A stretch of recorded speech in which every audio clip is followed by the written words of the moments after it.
Hey everybody, welcome back to the Spurs 9501 podcast. It's been a long time, been a few months since we said that. So we've been away for various reasons. We haven't been able to give you any content. Various things have been happening to members of the team, but we'll try and start it up again and give you our two penneth on Tottenham Hotspur.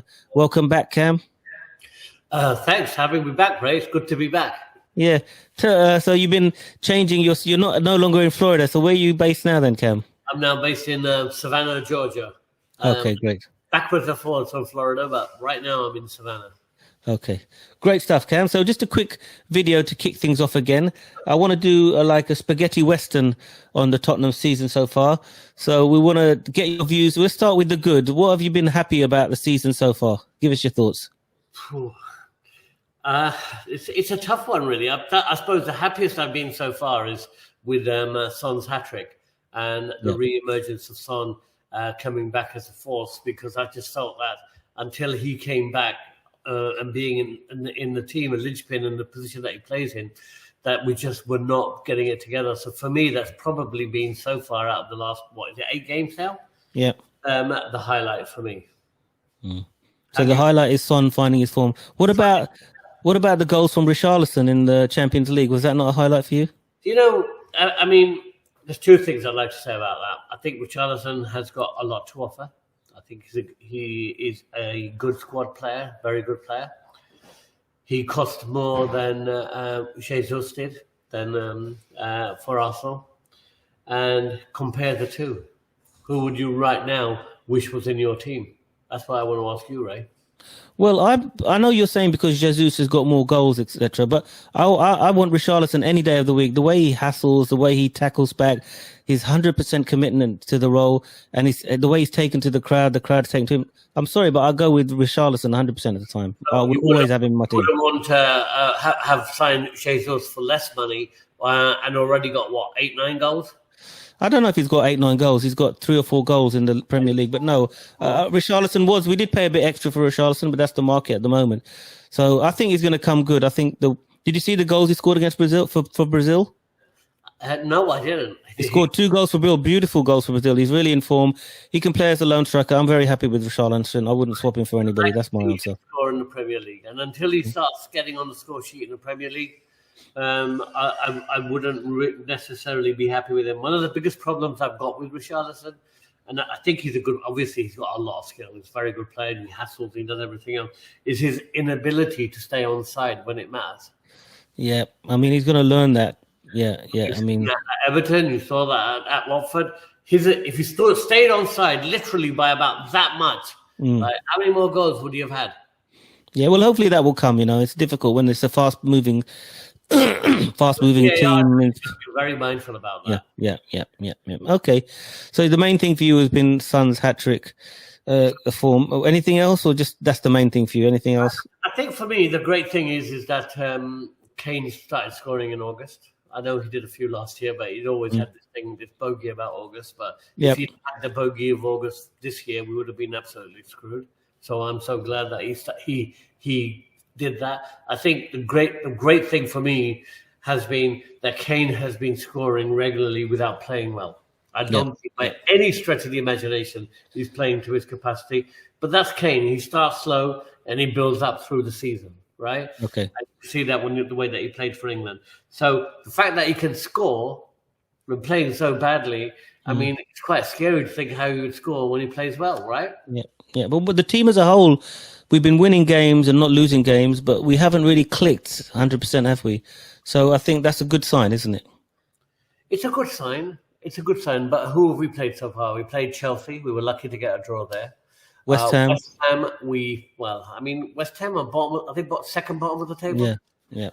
That should have been 3 points, not a draw. Yeah, but I agree with you. But the teams like Wolves, Southampton, last season we would have lost those games, but we still won them, even though we're playing badly. So I think it's positive. That is a positive. Yeah. There is a thing to say about Conte's style of play and the players that we have, and the fact that we go for anti-possession, as I'd like to call it. Are those the players that can do that? I mean, when you put Davison Sanchez on and play a defensive game, an anti-possession game, you're going to get stung. You play an anti-possession game with someone like Emerson Royale, both of these are weak links on one side of the pitch. You're going to get stung. And I think that is, you've got to look at the style of play that Conte wants and the players that he's got, and whether they fit or not is what worries me.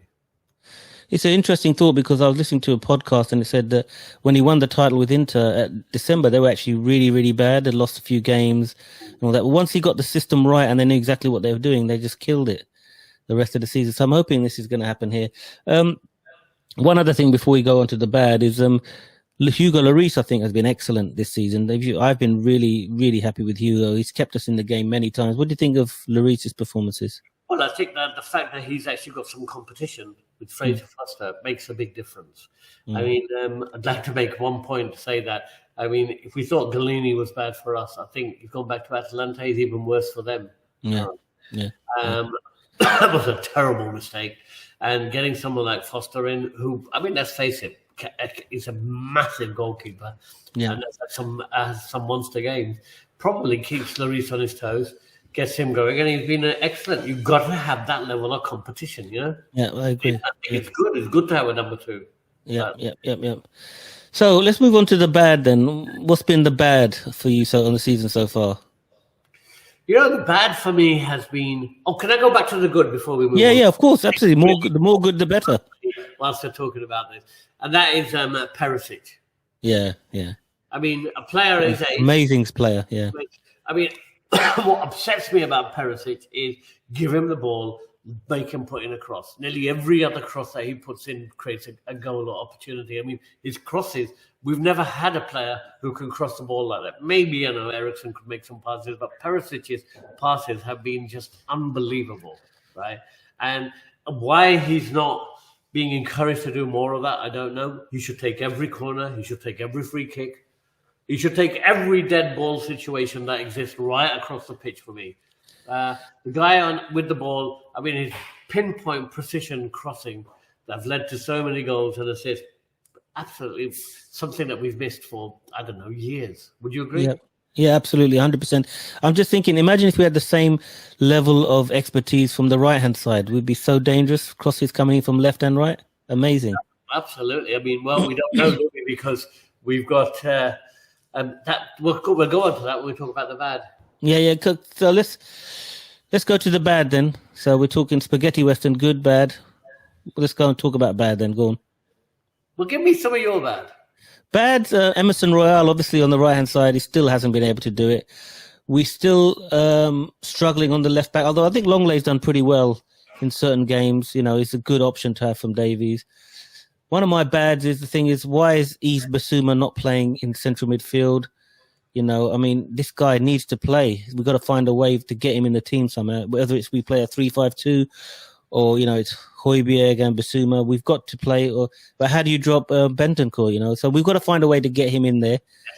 Those are the main ones, really. I mean, other than that, I've been happy. So what do you think on the bad side? Well, for me, the bad side is I think you're absolutely right. Signing players and not playing them. Why didn't we? Brian Gill is one of those guys. He should have let him go. Right. So we bought in Brian Gill the season before last. I don't even know who he is right now. Yep. Technically, we're supposed to be gifted everything that we wanted. Never plays. Jed Spence, supposed to be the best player that Nottingham Forest had. They bought 19 players or whatever. Apparently, he's still one of their best players. I haven't even seen him. What is it? 5 minutes he's played. Who else? I mean, the other signings that we've had, Bissouma.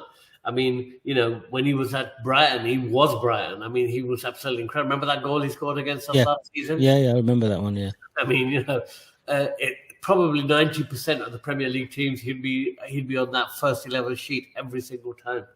Doesn't really play. And that I don't understand. I mean, I understand it's a long season. We've got a long way to go. But these players need to get match fit. Sitting there doing very little is not going to help them, right? And I think that's critical for me. The other thing for me is I expected more from Kulusevski. I think he's a fantastic player and a fantastic opportunity for us. But his goal scoring's dried up for me a bit, and I really think that since after that Southampton game, he hasn't really delivered what needs to be delivered.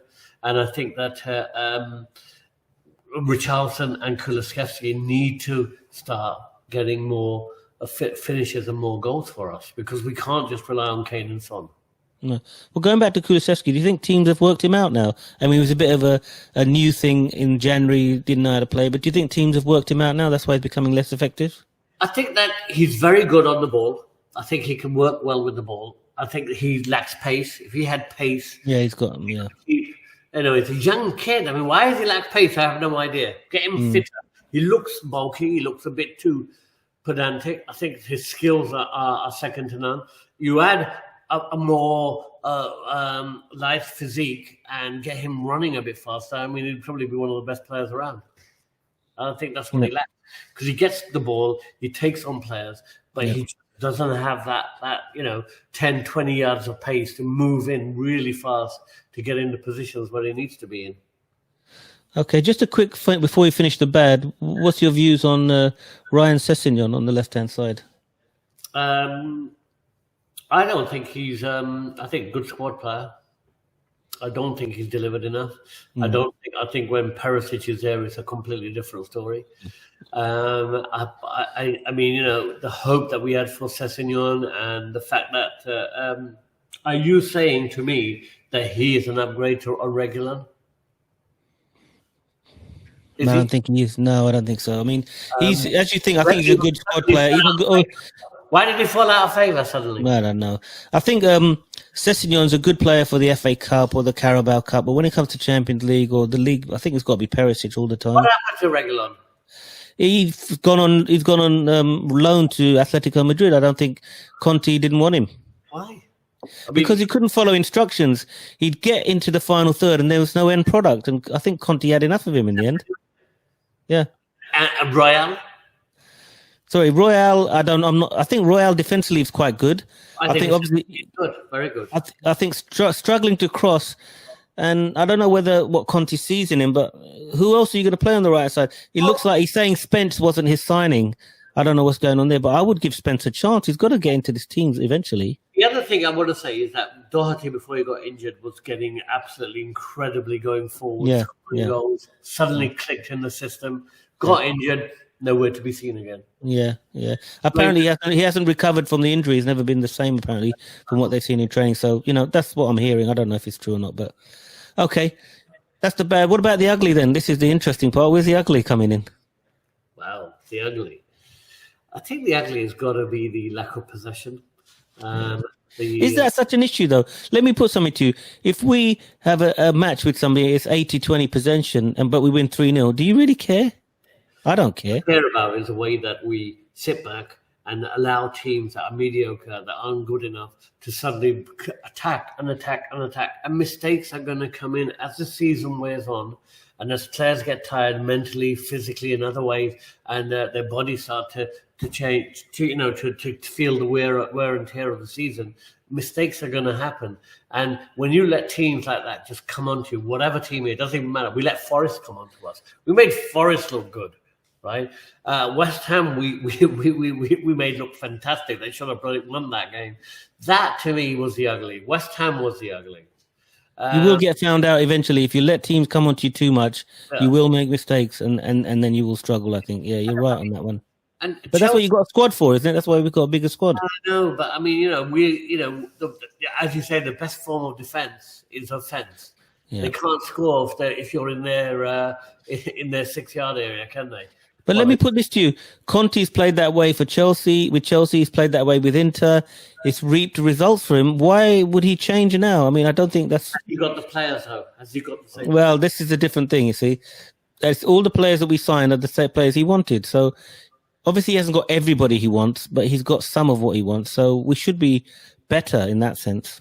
I think in coming back to the good, one of the things that we should mention is the growth of Eric Dyer. I think this season he's been phenomenal. He's been great, good for England. He's been everywhere else. I think Romero's got a long way to go to fulfill his potential. Great player, got so much to do, but temperament is he got done for the second goal, didn't he? The Sporting goal. Yeah, absolutely. And I think Longley is a lot better than Davis. I mean, I'd have him in every game. His passing is immaculate, isn't it? Longley's passing, and he's just a better player all round. Yeah. That's going back to the good. The ugly for me has been the way that we have given up the midfield. That we just, I don't think Højbjerg and Betancourt are commanders enough that dominate and control the midfield. I don't think two in the midfield is enough. It works if someone like Dyer can step forward and cover that. When you put Bissouma in there the last game, when we had Bissouma in behind those two, I thought we were phenomenal. Yeah, we were great then. So do you think 3-5-2 is the way to go then? But then you've got to get rid of Richarlison and Kulusevski then.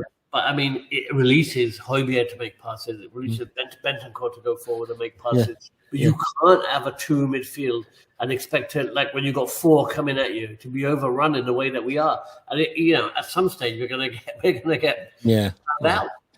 3-5-2 seems the way to go, but then you're going to lose, an attacker. That is the ugly for me. That midfield surrender is the ugly. Okay. Playing on the counter, when you played on the counter all the way through, apart from the last game, with Son, who was completely out of form, it all broke down. It was all about Son's pace and his ability to run, right? And put the ball in the net, scare the other players, the team to be scared of moving forward too far because they knew what would happen. But he was so out of form. But let me put this to you. We play 3-5-2, two centre backs against our two attackers. If they get marked out of the game, who have you got running deep to get into those positions to add extra, threats into the penalty box? So this is where you change it. That's where you bring Son on and you take somebody off. But I think if you put Bissouma behind Bentancur and Højbjerg, right? The way that he breaks up the game and breaks up the teams and gets him there and takes that ball and spreads it around and allows them to go forward and has the confidence to know that someone's got their back, literally. Yeah. You got a different game. That's what he's fantastic at that. You think you use that formation in the North London derby? Well, I hope so, because otherwise they're going to get overrun. Arsenal are looking phenomenal right now. They've lost Partey, which is good. Is he? I thought he's coming back. Is he? I don't know. They said he's going to be fit. But let's move on to the North London derby then. Talk a bit about the game, and we've got a few minutes left. So give us your predictions on that. I think the North London derby. I think that the problem that I've got with it, and we're going to go back to the ugly here, is that Arsenal are going to raise their game more than we are. Why though? I don't know, because last season we destroyed them at White Hart Lane. There was a bit of vengeance to come back there. Their season felt, even then when we beat them at White Hart Lane, they still hadn't had their fourth place in the bag. Yeah, they were 4 points ahead with 3 games to go. Yeah, they fell to pieces. We destroyed their confidence. We destroyed everything about them. And so there is this thing about they want vengeance for that, right? Their fans want vengeance for that. Everybody wants vengeance for that. My view is they've started very well. They look. I was so disappointed with Brentford, the way that they played against. Yeah, that's really bad, wasn't it? But when in the cold light of day, when you look at it, you could say they were neutralised. Yeah, but going back to what you said about who have we played, who have they played? They played one decent team and lost 3-1. Yeah, but this is the season for them, isn't it? Tomorrow, on Saturday. Yeah, that's their season. Yeah, next Saturday, it's their season, and for us. We've got to raise our game. We've got to have. I think with Conte there, they're not going to go in there and not raise. But imagine the statement: we go there and we win, slaps them down. I'll ask you one thing, right? If you play the non-possession game against Arsenal, what's going to happen? You're going to lose. You're going to lose because you won't be able to sustain all the. You can't thwart all their attacks. They're going to get through eventually and score. The good teams will. So you've actually got to play another way. But can Conte play another way? I don't know. Yeah. Oh, no, that's a big thing, isn't it? Because the other thing that we have been, which is going back to your ugly, is a lacklusterness. And sometimes the team clicks against Leicester, but probably the worst team in the Premier League right now. Yeah. And sometimes they look so lethargic and so dead. Yeah, they can't play rubbish in the first half and expect to just come again in the second half because games could be over by the first half. They're 2-0, 3-0 down. It's finished. 3-0 down at the Emirates, right? At halftime, you're not coming back.